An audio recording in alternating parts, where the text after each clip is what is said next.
Assalamualaikum warahmatullahi wabarakatuh.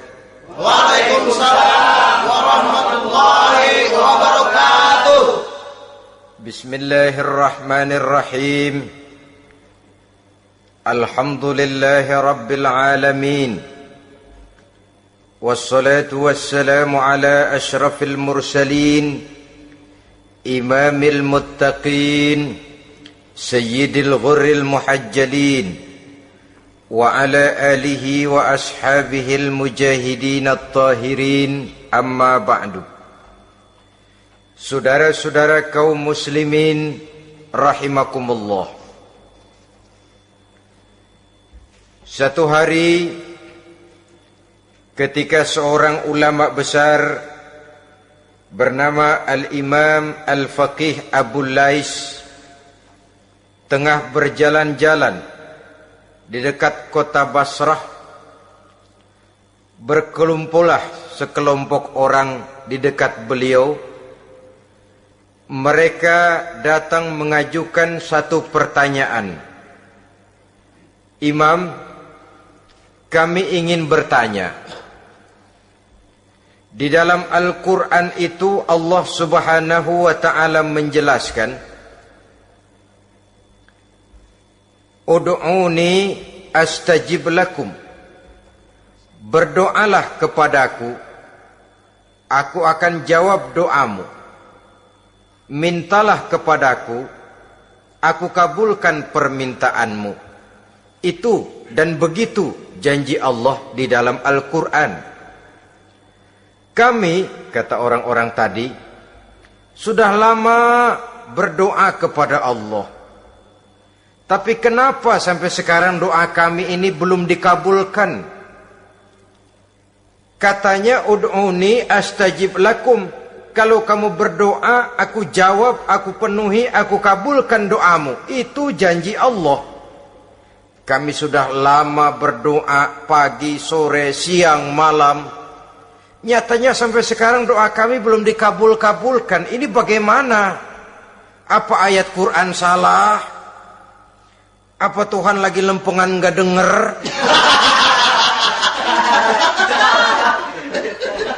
Apa doa kami yang terbalik? Kelihatannya sepele saja ini. Doa tidak didengar oleh Allah. Permohonan tidak dijawab, tidak dikabulkan oleh Allah. Tapi sebenarnya kalau kita mau merenung, kemalangan apa yang paling besar dalam kehidupan ini? Selain daripada kalau permohonan dan doa kita sudah tidak dihiraukan oleh Allah. Artinya hidup sudah tidak diopeni oleh Allah. Jangankan Allah, saudara-saudara, kita nggak diopeni sama mertua saja bingung. Ini mertua diem aja, kalau saya salah apa salahnya, kalau ada yang dikepengenin apa kepengenannya, boyak ngomong kenapa diem begitu. Ini tidak diopeni oleh Allah. Kemalangan apa yang lebih malang selain daripada kalau doa sudah tidak didengar oleh Allah? Itu sudah kemalangan yang paling malang, lebih malang dari kota Malang saya kira.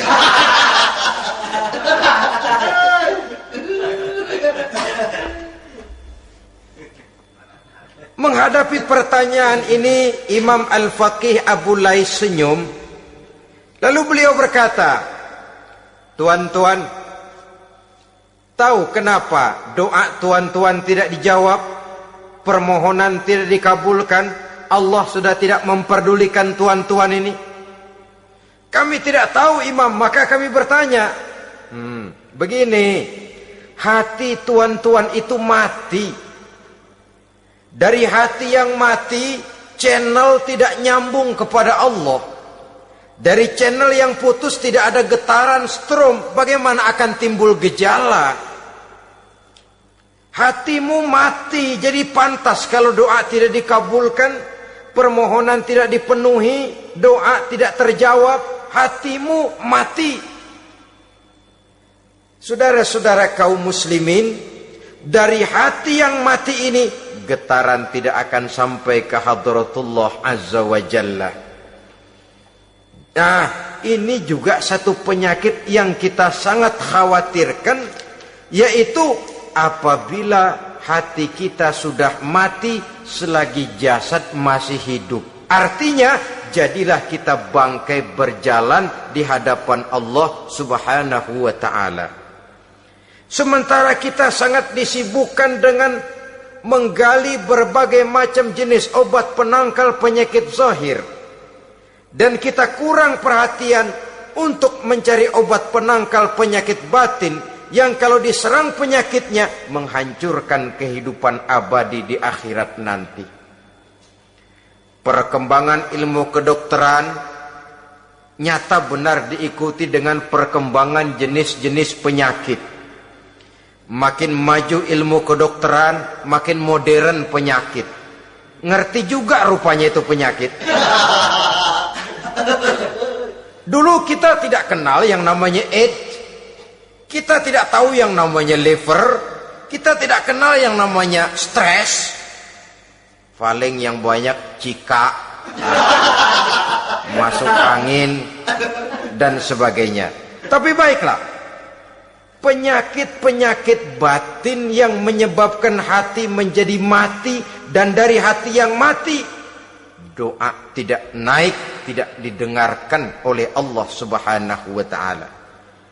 Nah, kata orang-orang tadi, yang menyebabkan hati kami mati ini apa, Imam?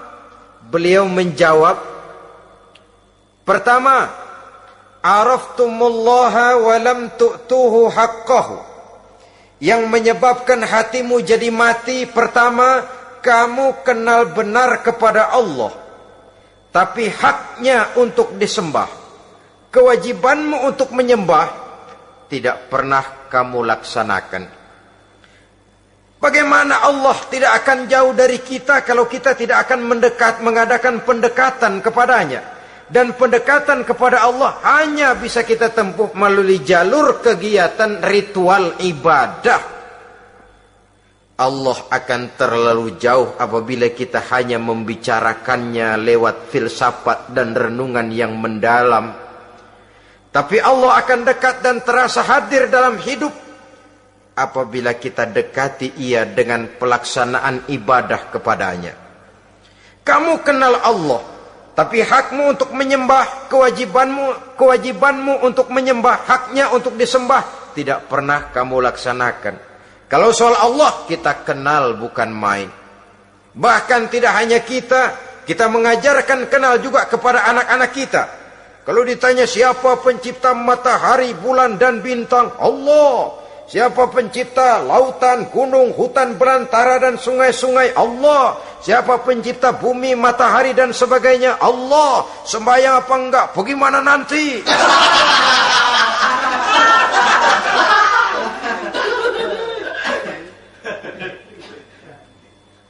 Tanpa pendekatan, Allah akan jauh.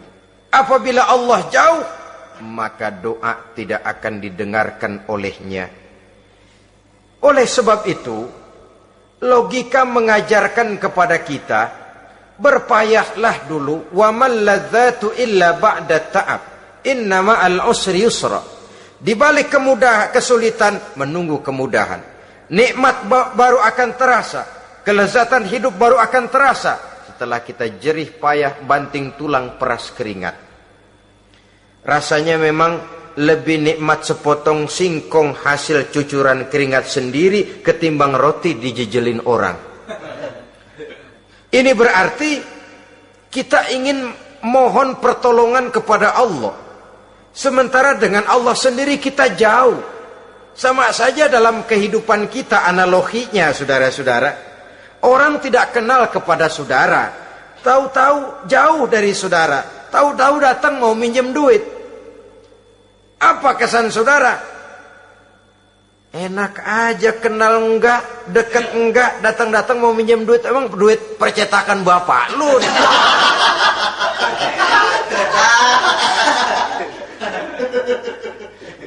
Sedangkan yang kita kenal, sedangkan yang kita bertemu tiap hari, Sedangkan yang sering datang ke tempat kita, kalau satu saat dia pinjam duit, toh kita kadang-kadang masih mikir. Apalagi datang nggak pernah, berkunjung nggak pernah, ngobrol nggak pernah, apalagi kenal juga nggak pernah, datang-datang mau minta. Macam apa? Datang nemuin Tuhan setahun 2 kali. Idul Fitri doang sama Idul Adha. Doa cerewet banget. Apa aja diminta. Saudara hadirin, bagaimana doa akan kabul, permohonan akan dijawab? Jikalau kita jauh dari Allah, kita kenal Allah, haknya untuk disembah, kewajibannya untuk menyembah, tidak pernah kita laksanakan. Itu yang menyebabkan hati kita lalu menjadi mati. Padahal mengenal Allah, setelah mengenalnya, mengadakan pendekatan kepadanya melalui ritual ibadah yang dicontohkan oleh Rasulullah Sallallahu Alaihi Wasallam. Ini hal pertama yang menyebabkan hati jadi mati. Kamu terlalu kenal Allah tapi tidak pernah menyembah kepadanya. Sama aja orang kerja kagak, habis bulan mau minta gaji. Karena kita jitak palanya. Macam apa? Kerja enggak, tahu-tahu datang mau minta gaji.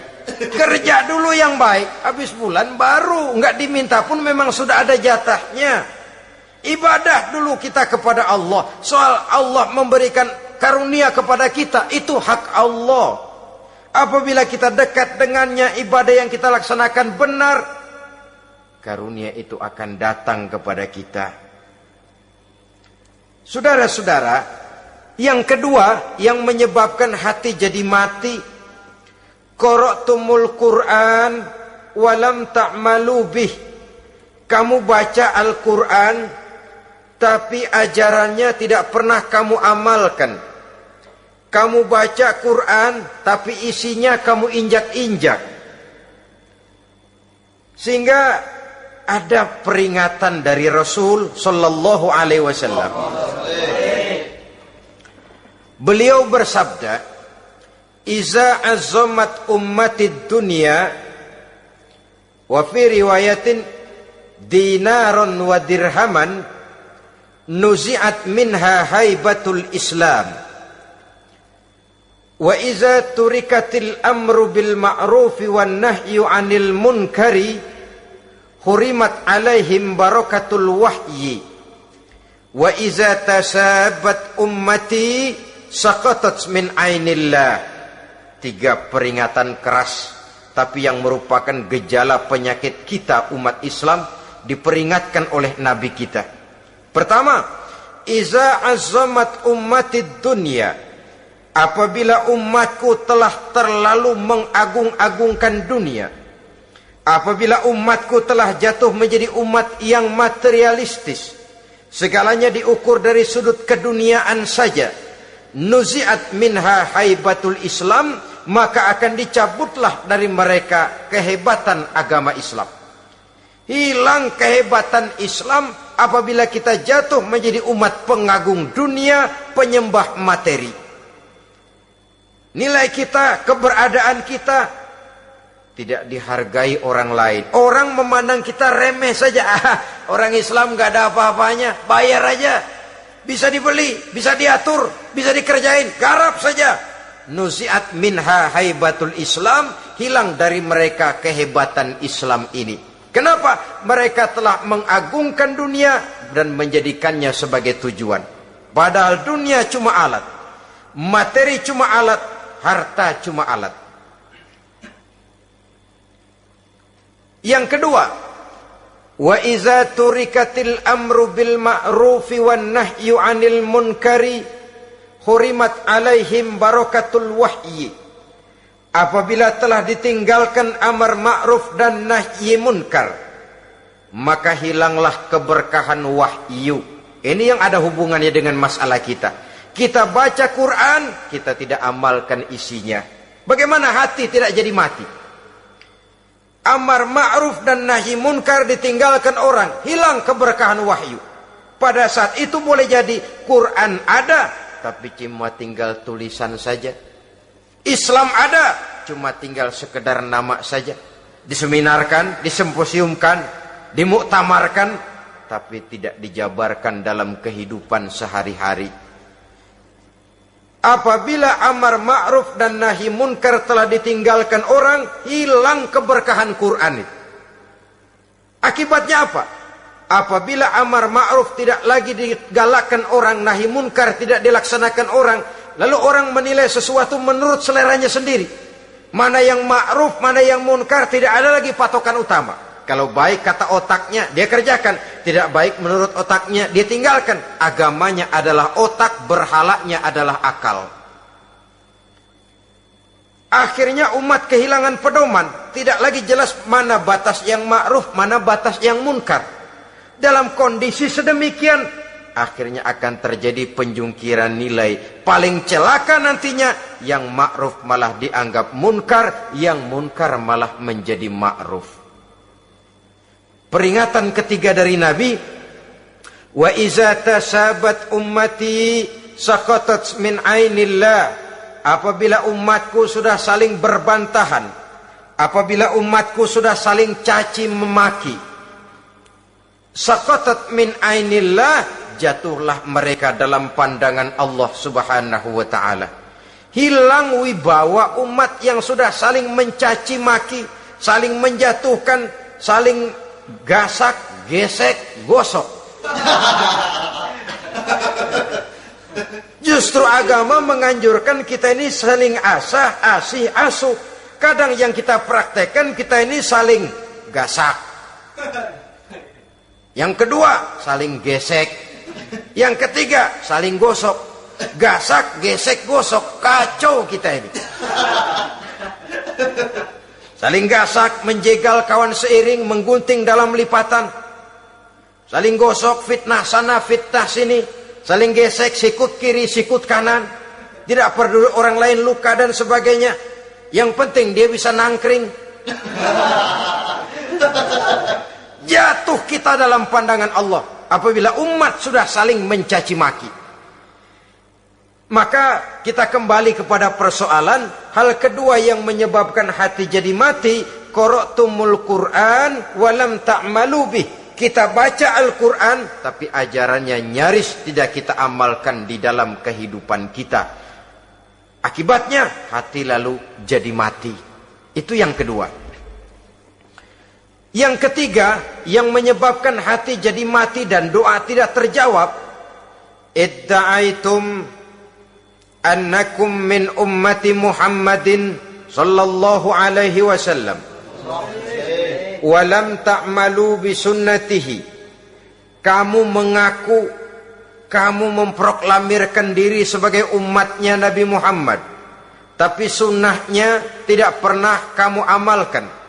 Malahan perkembangan paling akhir, bukan saja tidak mau mengamalkan sunnah, malah mengingkari sunnah. Inna lillahi wa inna ilaihi raji'un. Oh, Nabi Muhammad itu manusia biasa seperti kita. Sebagai manusia dia bisa salah. Dan ternyata hadis banyak yang palsu. Yang otentik cuma Quran. Selebihnya adalah sejarah. Tidak ada itu sunnah. Langsung saja kepada Quran. Oh, hadis itu bukan sumber hukum. Oh, tidak perlu mengamalkan sunnah. Saudara-saudara kaum muslimin, mengaku kita umat Nabi, tapi sunnahnya kita campakkan, tidak kita amalkan. Setelah tidak kita amalkan, kita campakkan. Setelah kita campakkan, kita ingkari pula. Inna lillahi wa inna ilaihi raji'un. Bagaimana hati tidak jadi mati? Kalau siang malam kita memproklamirkan diri sebagai umat Nabi Muhammad, sementara sunnahnya kita campakkan, kita abaikan, dan kita ingkari dia, sunnah itu. Padahal jikalau sekarang kita mengenal Islam, jikalau kita sekarang ngerti halal haram, tahu hak batil, bisa memilah dan memilih antara yang ma'ruf dengan yang munkar, itu utamanya adalah karena jasa Nabi Muhammad sallallahu alaihi wasallam. Yang dari generasi ke generasi dilanjutkan oleh para sahabat, oleh tabi'in, oleh tabi'in, terus oleh para ulama-ulama sampai kepada kita sekarang ini. Walaupun beliau hanya berfungsi sebagai penyampai, tapi kepribadiannya dijadikan model oleh Allah Subhanahu wa taala di dalam kita melaksanakan kehidupan beragama. Bahwa beliau manusia seperti kita, memang dalam arti unsur biologisnya ya manusia, punya darah, punya daging, punya hati, punya perasaan, bisa sedih, bisa gembira. Tetapi beliau itu termasuk basyarun la kal basyar, manusia yang tidak seperti manusia pada umumnya, punya spesifik, dan itu wajar sebagai seorang rasul pilihan Allah, apalagi merupakan rasul pilihan dari sekian puluh pilihan. Bahwa jamrud itu batu memang, tapi nilainya kan berbeda dengan batu kolar. Satu truk batu kolar dengan barangkali segenggam batu jamrud, nilainya tentu jauh lebih mahal batu jamrud. Kalau soal batunya, sama batunya, tapi nilainya berbeda karena esensinya berbeda. Kita manusia, Nabi Muhammad juga manusia, sama manusianya memang, tapi kualitasnya, nilainya tentu jauh panggang daripada api. Itu sebabnya Allah menjadikan beliau sebagai model. Laqad kana lakum fi rasulillahi uswatun hasanah. Di dalam diri Rasul itu terdapat contoh teladan yang sangat baik bagi kita. Oleh karenanya, pada pertemuan kali ini, apabila kita konsekuen mengaku umat Nabi Muhammad, marilah konsekuen juga menegakkan sunnahnya. 3. Yang keempat, yang menyebabkan hati jadi mati dan doa tidak terjawab, akaltum ni'mata rabbikum walam tashkurulah. Tiap hari kamu makan nikmat Tuhanmu, tapi kamu tidak pernah mau bersyukur kepadanya, kepada Allah Subhanahu wa ta'ala. Nikmat Tuhan kita doyan banget. Tidak pernah sehari dan sesaat pun terlepas diri dan hidup ini dari nikmat-nikmat yang diberikan Allah. Sejak kita bangun tidur sampai tidur kembali, bahkan tidur itu sendiri, di pasar, di sawah, di kantor, dimanapun kita berada, gak pernah nikmat Allah berhenti. Hidup kita dalam alam diberikan segala fasilitas untuk menunjang kehidupan. Gak pernah Allah pasang pajak matahari, gak pernah Allah pasang pajak gas udara. Nikmat-nikmat yang banyak itu tiap hari kita kecap, tiap hari kita nikmati, tapi kita tidak pandai bersyukur. Padahal Allah memberikan peringatan keras dalam hadis qudsinya, man lam yashkur ala na'mai wa lam yasbir ala balai falyakhruj min tahti samai wal yatlub rabban siwaya. Siapa yang tidak mau bersyukur terhadap nikmat yang aku berikan kepadanya dan tidak mau bersabar terhadap ujian yang aku berikan kepadanya, silahkan keluar saja dari kolong langit ini dan cari Tuhan selain aku. Diusir oleh Allah. Kalau orang tidak mau bersyukur terhadap nikmat yang aku berikan dan tidak mau bersabar terhadap ujian yang aku timpakan, keluar dari kolong langitku, keluar, cari Tuhan selain aku. Diusir. Lah yang ngusir Allah. Anak sekarang bilang mau ke Menong.